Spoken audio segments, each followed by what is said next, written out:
bu hissin nə vaxt tam olaraq başladığını xatırlamıram. Yəni konkret bir gün yoxdur ki, deyim, hə, mən geri qalmışam deyəsən bu həyatda. Bu sadəcə mənə elə gəlir səssiz olaraq gəldi bir anda və ilk olaraq yorğunluq kimi düşünsəm də əslində yorğunluqla bağlı bir şey deyildi. Bu yəni bir insanın içinə oturmuş bir hiss olaraq başladı.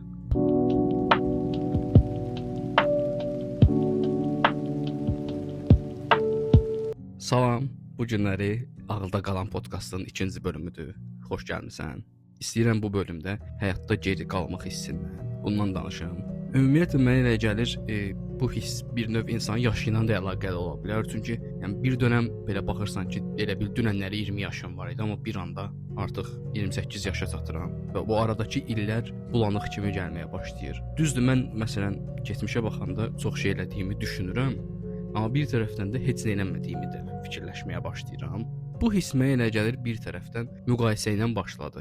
Yəni özümüzü kimləsə müqayisə etməklə başladı. Sosial şəbəkə olsun və ya ətrafdakı insanlar olsun. Sən başqasının həyatına baxıb özünlə müqayisə etməyə başladığın anda artıq tək qaldığın zamanlarda düşünürsən ki, deyəsən mən gecikmişəm. Çünki baxırsan yaşıdların hər hansısa bir sabit işdə işləyir və ya hər hansısa biri evlidir, birinin uşağı var. Yəni bu tip əslində mentalitetimizdə hədəf kimi görülən şeyləri başqalarının həyatında görəndə sən düşünürsən ki, məndə görəsən niyə belə deyiləm? Mən gecikmişəm, yoxsa nədir? Məsələn, mən müxtəlif şirkətlərdə işləmişəm. Həm qrafik dizayner kimi, həm interyer, həm mebel və fərqli sektorlarda da işləmişəm. Sadəcə davamlılığım olmayıb. Nə mənada olmayıb? Davam olaraq bir yerdə qalmamışam. Qıraqdan bir növ problem kimi görünsə də, əslində mənim məqsədim istədiyim o hissi tapmaq idi. Hissin arxasınca getmək idi. Yəni tam olaraq özüm olmağı hiss etmək istəyirdim. Düzdür, belə maraqlıdır ki, bunu mən çəkdiyim dövrdə indi, yəni bu podkastda da danışdığım dövrdə pinqvin akımı deyə bir şey başladı. Hamı onu paylaşır. Halbuki səhv eləmirəmsə 20 il bundan qabağın belgesəlindən götürülüb. Amma bir növ onu öz həyatımda da görməyə başladım ki, mənim mövzum da elə buydu, gəldi o da biraz üst-üstə düşdü. Özünü yaşamaq söhbəti gedir. Yəni mən yüklənsəydim başqaları kimi olmağa, mentalitetin tələb elədiyi işdə filan yaşa qədər işləməlisən, filan yaşa qədər oxumalısan, filan yaşda evlənməlisən, belə olmalıdır, elə olmalıdır. Yəni bir növ özümü limitləyib, bir çərçivəyə salıb kiməsə görə yaşamış olacaqdım. Amma mən özümə görə yaşamaq istəyirdim. Yəni mənim bir xəyalım, hədəfimin dalınca qaçırdım. İş yerlərində də belə olurdu. Məsələn, hər dəfə yeni bir işə başlayanda fikirləşirdim ki, bura deyəsən axırıncıdır. Daha burada özüm olacağam, özümü tapacağam burada. Bu işdə uğurlu olacağam və davamlı olacağam. Və bir anda o hiss gedirdi. Gördüm ki, yox, bu şirkətdə o deyilmiş. Yəni bu iş də o deyilmiş. Yenə özümü tapa bilmirəm. Bəlkə də problem özümü tapmaq yox, bəlkə də elə çox yerə baxmağım olub. Yəni ancaq nəsə axtarmışam. Bir dönəm məsələn komiks hazırlayırdım, çəkirdim, paylaşırdım. Hətta yaxşı geri dönüşlər alırdım. Maraqlı idi. Yəni insanlar tərəfindən görürdüm ki, maraqlı qarşılanıb və bunu davam elətdirə bilərdim. Yəni həmin dövrdə bu istək də var idi məndə. Sadəcə sonra yarımçıq qaldı. Yəni niyəsini bilmirəm. Bəlkələrə də getsəm çox səbəb tapmaq olur, amma yarımçıq qaldı da davam edə bilmədim. Sonra bu yarımçıq qaldı. Dedim, yox, nəsə bəlkə başqa bir şey eləməliyəm. Bir dəfə İçəri şəhərdə bir bu kafe var idi. İndi düzdür, həmin bu kafe bağlanıb deyə adını deməyimin də bir mənası yoxdur. Orada oyun oynayırdım. İndi də məsələn bilmirəm, çoxların qarşısına bəlkə də çıxıb, sənin də bəlkə qarşıma çıxmış olar. Dedektiv oyun.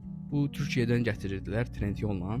Bu oyunu oynadıq və baxdım ki, bu oyunu mən də eləyə bilərəm də. Öz-özümə düşündüm, mən də bunun ssenarisini falan çünki yazmağı sevirdim həmin dövrlərdə də. Bu oyunu hazırlamağı düşündüm. Başladım bunun üzərində işləməyə. Həmin dövrdə də elə dizayner işləyirdim deyə. Bütün günü işdə, qulağımda naşıqda oturub real həyatdakı cinayət hadisələrinə falan, sənətli filmlərə qulaq asırdım.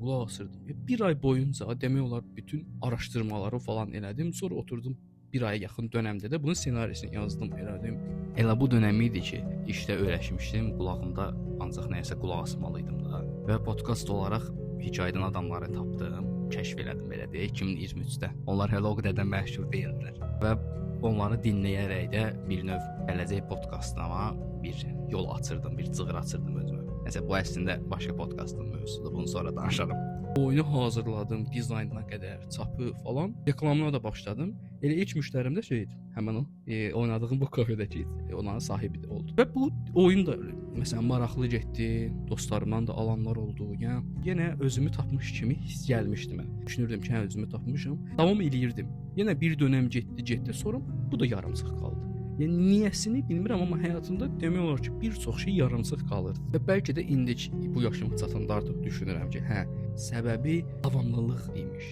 Yəni mən əvvəllər motivasiya yönümlü hərəkət eləyirdim. Yəni motivasiyam var idisə davam eləyirdim, amma düşünmürdüm ki, motivasiya insanı bir yerə qədər aparır, çünki motivasiya tez sönür. Yəni sən o motivasiyanı inanıb hərəkəti eləsən, bir yerdən sonra o qutaranda artıq heç nə eləyə bilməyəcəksən. Çünki sən motivasiya odaqlı hərəkət eləmisən. Əsl lazım olan isə insana davamlılıqdır. Bunu məsələn bu həyatda gecikmişliyə o barədə gətirirəm ki, mənim məsələn elədiyim bu idi. Motivasiyaya görə hərəkət edirdim, motivasiya qutaranda qalırdım belə. Amma davamlılığı nə vaxt yoxladım? 2025-də kitab yazmağa başladım.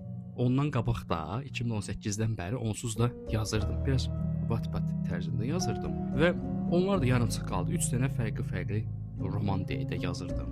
Biri dağıntı idi, biri uçurum, biri də benim sürüm. Və bunları yazıb bunları da yarımçıq saxlayırdım deyə düşünürdüm, yenə kitaba başlasam bu da yarımçıq qalacaq. Amma nəsə eləməliyəm də, yəni nəsə olmalıdır ki, davam eləyim. Özümdə məqsəd qoydum ki, davamlılıq prinsipi yaradım özümdə. Yəni motivasiya okey, əladır. Hamı deyir ki, hə, yaza bilərsən, elə belə, amma baza gəlib eləsən yarımçıq qalacaqdır. O risk var idi. Və bir məqsəd qoydum qabağıma ki, hər gün bir bölüm yazmalıyam. Yəni bir bölüm yazmasam qalxmayacağam yerimdən. Məsələn, kompüter yandırırdım, bir çox vaxtda gecə vaxtı yazmağa başlayırdım və elə gün olub ki, səhər saat 8-ə qədər yatmamışam. Yəni kompüter qabağımda açıq qalıb, heç nə yazmamışam, amma oturmuşam ki, yox, mən bu gün bir bölümdə olsa yazmalıyam. Və bu davamlılığın olmağı məni elə bir hala gətirdi ki, mən həqiqətən də 20 bölüm yazıb tam olaraq kitabı bitirə bildim. Və ondan sonra zaten o dizayn işləri, çapı falan hər şey oldu və kitabım çıxdı. Bu mənə onu göstərdi ki, davamlılıq da önəmlidir. Bir də özünü müqayisə eləməmək. Mən həmin dönəm sosial şəbəkələrdən biraz uzaqlaşdım. Yəni insanların həyatına baxmağı qoydum bir kənara. Çünki fikirləşdim ki, hamımız bir yoldayıq, hamımız bu həyatda belə deyək, bir yarışdayıq, amma hamının yolu eyni deyil. Yəni bunu dərk eləyib hərəkət eləyəndə çox rahatlaşır insan. Çünki heç kəs eyni deyil də, yəni bunu sən də bilirsən. Heç kəs eyni deyil. Hamımızda tamam fərqli bir başlanğıc nöqtəsi var. Yolda qarşılaşdığımız başqa belə deyək, macəralar var, levellər var. Hərəmiz özümüzə görə hərəkət edib o yolu davam etməliyik. Məsələn, ola bilər ki, tanıdığın birində daha rahat gedir bu yol, səndə daha çətin gedir. Bu o demək deyil ki, gecikmisən. Məsələn, mən bunu qəbul edəndən sonra daha rahat hiss etməyə başladım. Çünki həqiqətən gecikmiş hissi insanı o qədər yorur ki, o qədər özünü, necə deyim, əksik hiss eləyirsən, özünü tamamlanmamış hiss eləyirsən, düşünürsən ki, problem məndədir, mən vaxtında bunu eləyə bilərdim, falan şey belə eləyərdim. O deyil əslində. Yəni hamımız tamam başqa yollardayıq, hamımız tamam fərqli mərhələlərdən keçirik. Ona görə birinin məsələn 18 yaşında çatdığı bir şeyə sən 25 yaşında da çata bilərsən və ya sənin 24 yaşında çatdığın bir şeyə başqası 30 neçə yaşında çatır. Yəni bu demək deyil də biri o birindən güclüdür, biri o birindən zəifdir ya daha bacarıqlıdır. Sadəcə yollarımız fərqlidir. Yolları fərqli olduğunu qəbul eləsək, görəcək ki, hə, deməli nəsə eləmək olar. Yəni indi sonumu bilmirəm. Axırda harda olacağam, işimdə olacaq və ya kimdə olacağam. Bildiyim bir şey var ki, geridə qalmış hiss eləmirəm artıq. Yəni sadəcə biraz yavaşlamışam, biraz sürətimi azaltmışam, daha çox yerə baxmıram. Tək bir hədəfə odaqlanıb onun uğruna belə deyək mübarizə aparıram. Necə ki, indi bu podkastı yaratmaq istədim, bu podkastı hazırlamaq istədim və buna başladım. Və bunu da davam etdirmək istəyirəm. Bu davamlılıq hissini burada tətbiq etmək istəyirəm ki, gecikməyim sonra. Yaxşı, bəs sən nə düşünürsən bu haqqda? Öz fikirlərini şərhdə bildirərək bir yerdə müzakirə edə bilərik bunu. Bu ağılda qalan idi. Mən buradayam, hələ buradayam. Sən də burdasansa, demək hələ yol var. Görüşənədək hələlik.